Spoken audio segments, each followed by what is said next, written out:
Irmãos e irmãs, e ouvintes da Palavra de Deus, sejam bem-vindos ao nosso canal no YouTube. Hoje vamos juntos explorar mais uma mensagem profunda da Palavra de Deus. Mas antes de começarmos, já quero te lembrar de se inscrever no canal, deixar o like nesse vídeo e compartilhar essa mensagem com mais pessoas. Cada vez que você fizer isso, o YouTube entende que esse conteúdo é relevante e o mostra para mais pessoas, ajudando a espalhar a verdade da Palavra de Deus. Vamos meditar em Apocalipse 20, versículos 11 a 15, que diz: E vi um grande trono branco, e o que estava sentado sobre ele, de cuja presença fugiu a terra e o céu, e não se achou lugar para eles. E vi os mortos, grandes e pequenos, que estavam diante de Deus, e abriram-se os livros, e abriu-se outro livro, que é o da vida. E os mortos foram julgados pelas coisas que estavam escritas nos livros, segundo as suas obras. E deu o mar os mortos que nele havia, e a morte e o inferno deram os mortos que neles havia, e foram julgados cada um segundo as suas obras. E a morte e o inferno foram lançados no lago de fogo. Esta é a segunda morte. E aquele que não foi achado escrito no livro da vida foi lançado no lago de fogo. E vi um grande trono branco e aquele que estava sentado sobre ele. Essa expressão que o apóstolo João se refere é uma revelação que enfatiza a soberania e a glória de Deus em meio à perseguição e às tribulações enfrentadas pela Igreja. O grande trono branco, na Bíblia, simboliza autoridade, realeza e julgamento. Em diversas passagens, como em Salmos 9, versos 7 a 9, vemos Deus sentado em seu trono, estabelecendo justiça entre as nações. A cor branca é frequentemente associada à pureza e à santidade. Em Isaías 1, verso 18, Deus convida o povo a pecadores a ser limpo como a neve, uma promessa de purificação. Esse trono é um lugar de julgamento imparcial. Em Mateus 25, versos 30 a 46, Jesus fala sobre a separação entre o justo e o ímpio, uma cena que ecoa o que se verá no grande trono branco. Aquele que estava sentado sobre ele. Quem é ele? Refere-se a Deus, o juiz supremo. Em 2 Coríntios 5, verso 10, Paulo nos lembra que todos os convidados compareceram diante do tribunal de Cristo. A ideia de Deus o juiz é antiga, expressa em Salmos, onde ele é descrito como juiz que julga com retidão. O caráter de Deus como juiz. Reflexão sobre os atributos de Deus, sua justiça, santidade e também sua misericórdia. Romanos 3, verso 26, destaca que Deus é justo e justificador daquele que tem fé em Jesus. Este contexto nos ajuda a entender que o julgamento final também abrange a possibilidade de redenção. O impacto do grande trono branco. A seriedade do juízo. O grande trono branco é um lembrete poderoso de que nossas ações têm consequências eternas. Em Gálatas 6, versos 7 e 8, Paulo nos adverte sobre a colheita que vem das nossas ações. O que o homem semear, isso também colherá. Visão de autoridade. Com a imagem do grande trono, somos chamados a considerar a soberania de Deus sobre todas as coisas. Haverá um momento em que todas as vozes e todos os governos serão silenciados diante de sua voz. Reflexão sobre humildade. Diante do grande trono branco, somos convidados a refletir sobre nossa própria humildade e necessidade de arrependimento. Como está nossa postura diante da santidade de Deus? Exame de consciência. A visão do trono branco nos convida a revisar nossas vidas. Estamos vivendo de tal maneira que nossa conduta honra a Deus? A urgência do arrependimento. Se sabemos que haverá um julgamento, a urgência de proclamarmos o Evangelho e vivermos de acordo com a nossa fé deve ser crescente. Apesar do medo que pode surgir ao considerar o julgamento, lembremos que em Romanos 8, verso 1, Paulo nos assegura que não há condenação para os que estão em Cristo Jesus. Isso nos dá segurança ao enfrentarmos esse juízo. Este versículo nos lembra da realidade do julgamento final, mas também da contínua oferta de graça e misericórdia de Deus em Jesus Cristo. Encorajar os espectadores a buscar um relacionamento mais profundo com Deus, refletindo sobre suas vidas e escolhas à luz do grande trono branco. Revisão do julgamento final. O capítulo 20 de Apocalipse descreve o final dos tempos, um evento crucial para a escatologia cristã. Este versículo faz parte da visão de João sobre o julgamento universal, que segue a derrota de Satanás e o estabelecimento do reino eterno de Cristo. João vê um quadro impressionante onde todos os mortos, independente de status, estão diante de Deus. Isso é um eco da promessa de Jesus em João 5, versos 28 e 29, onde ele afirma que todos os que estão nos sepulcros ouvirão sua voz e ressurgirão. A expressão grandes e pequenos aponta para a universalidade do julgamento. Não há distinção entre ricos e pobres, poderosos e humildes, sábios e ignorantes. Todos são igualmente responsáveis por suas vidas. Em Romanos 14, verso 10, Paulo nos lembra que todos nós compareceremos perante o tribunal de Cristo. Essa passagem nos mostra que a posição social ou prestígio não nos exime da responsabilidade espiritual. 1 Samuel 16, verso 7, o Senhor diz a Samuel que não olha para a aparência exterior, mas para o coração. Isso reforça a ideia de que o julgamento de Deus vai além de nossas realizações terrenas. Ele considera nossa integridade, motivações e fidelidade. A realidade do julgamento é que estar diante de Deus é tanto uma honra quanto uma responsabilidade. Em Hebreus 4, verso 13, somos lembrados de que não há criatura oculta que não se manifeste aos olhos de Deus. A ideia de estar diante de Deus evoca reverência e temor. Em Isaías 6, versos 1 a 5, vemos o profeta Isaías em uma visão do Senhor no seu trono, compreendendo sua própria pecaminosidade, e essa imagem reflete a série de comparecimentos diante de juiz. Como nos sentimos ao nos imaginar diante do Criador? Essa reflexão pode provocar uma emoção profunda e um desejo de viver de forma que agrada a Deus. A abertura dos livros indica a transparência do julgamento. O que está registrado são ações e obras de cada pessoa. Em Romanos 2, versos 6 a 8, Paulo escreve que Deus retribuirá a cada um segundo as suas obras. Há diversas menções a livros na Bíblia, como em Salmo 56, verso 8, onde se fala sobre os livros ou registros de cada pessoa. O conceito de um livro da vida também aparece em Filipenses 4, verso 3, mostrando que o nome dos salvos está escrito em um livro que garante a sua salvação.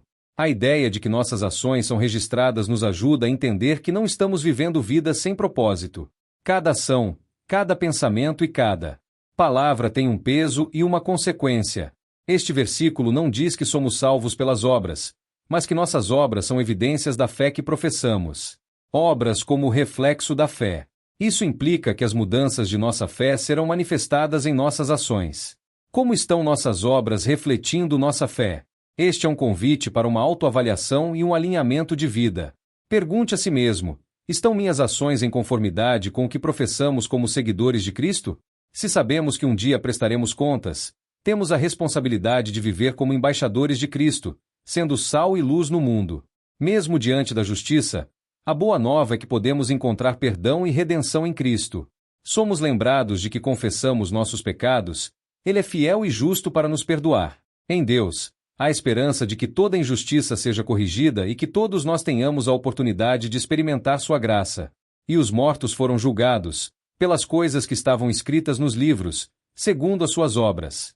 Este versículo faz parte da narrativa do último julgamento em Apocalipse, onde a justiça de Deus é finalmente revelada. Após a derrota de Satanás, João descreve o momento em que todos os mortos, tanto os justos quanto os injustos, são ressuscitados e passam pelo julgamento diante de Deus. Os cristãos enfrentaram perseguições severas, e esta revelação de juízo supremo e justiça divina esperança oferece e encorajamento. Essa mensagem reforça a ideia de que, embora os ímpios parecem triunfar temporariamente, o julgamento final restabelecerá a verdadeira justiça. A universalidade do julgamento. O uso do termo mortos indica que não há propostas. Todos, independentemente de serem vivos ou mortos ao tempo do julgamento, enfrentarão a verdade de suas vidas. Como encontrado em Eclesiastes 12, verso 14, porque Deus há de trazer à justiça toda a obra sua, até tudo que está encoberto, quer seja bom, quer seja mal. Onde os que praticaram o bem ressurgirão para a vida eterna, enquanto os que praticaram o mal para a perdição eterna.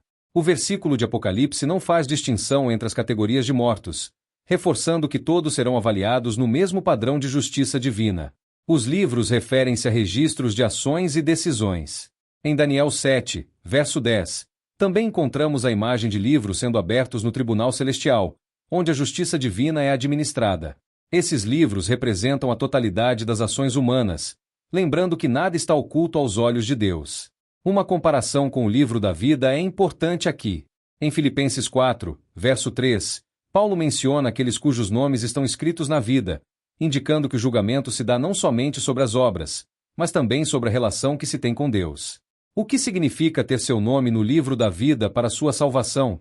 A escrituração das nossas obras é uma forma de Deus demonstrar sua justiça. Reforça que é necessário que todos nós compareçamos diante do tribunal de Cristo, para que cada um receba segundo o que tenha feito por meio do corpo, ou bem ou mal. Este versículo ilustra a importância das obras na vida de um crente e seu impacto eterno. A relação entre fé e obras. Tiago 2, verso 17 declara que a fé sem obras é morta.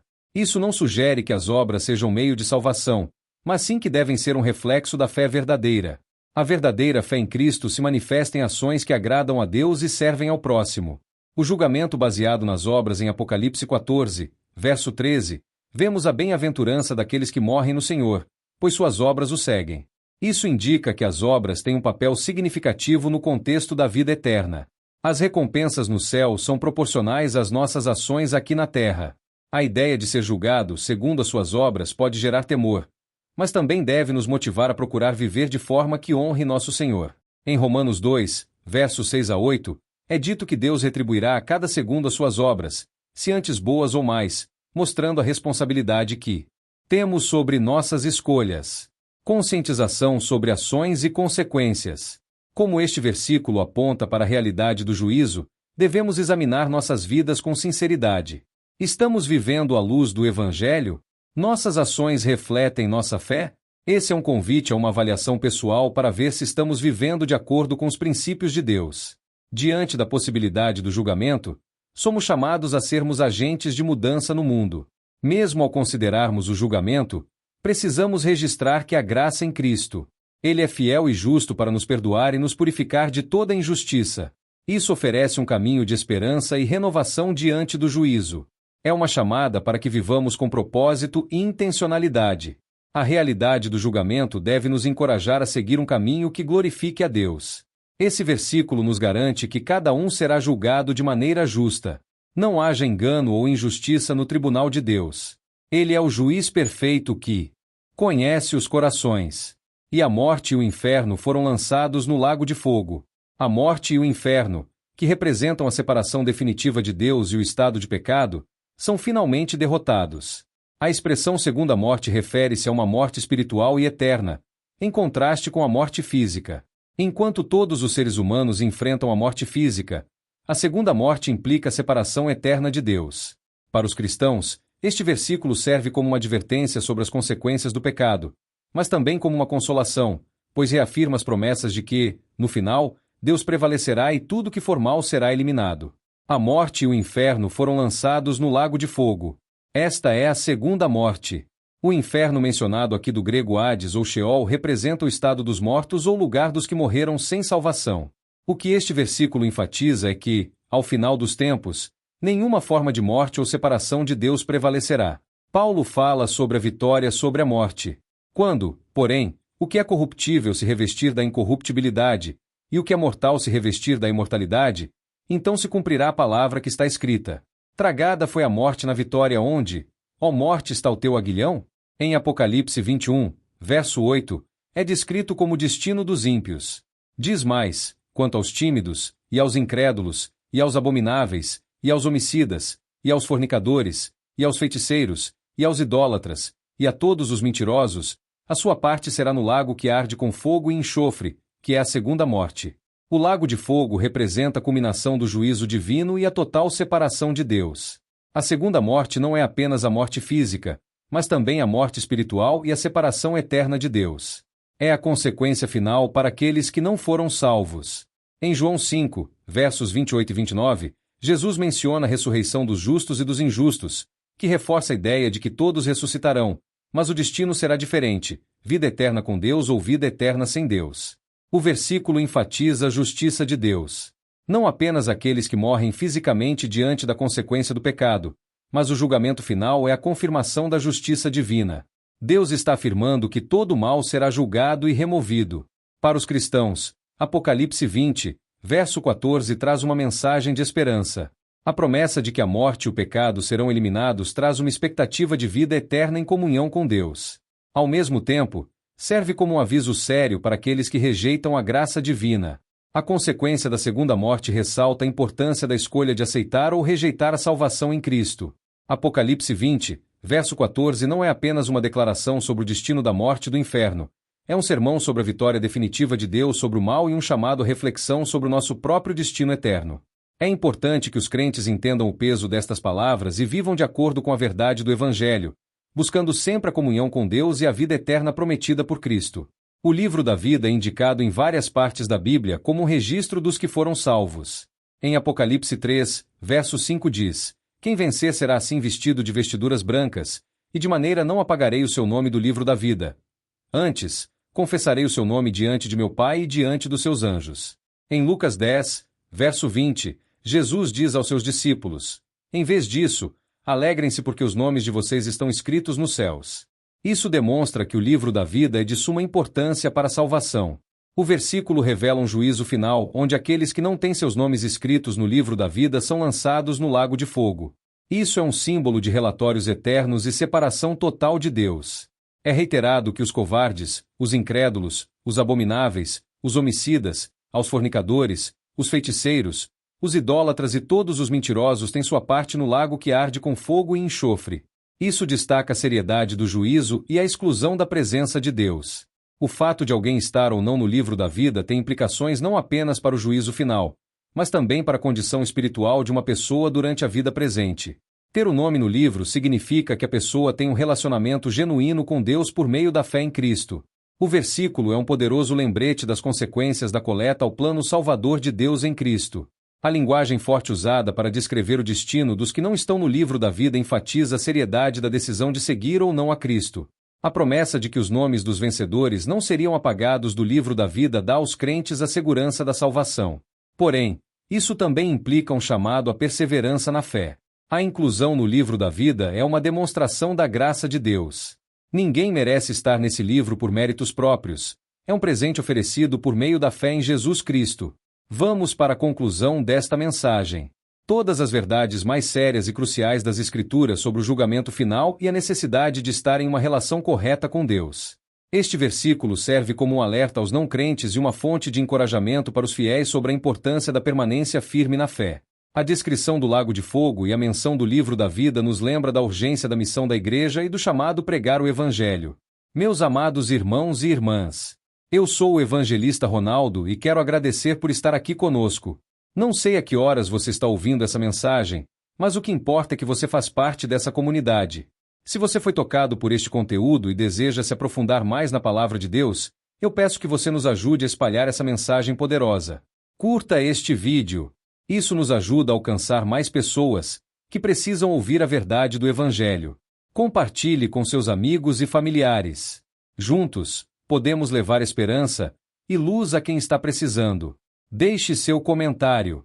Sua opinião é muito importante para nós, e adoramos ouvir o que você pensa. E claro, inscreva-se no canal. Eu te convido a continuar fazendo parte desta jornada aqui no YouTube. Não perca nenhuma novidade e fique por dentro de todos os conteúdos que preparamos com carinho para você.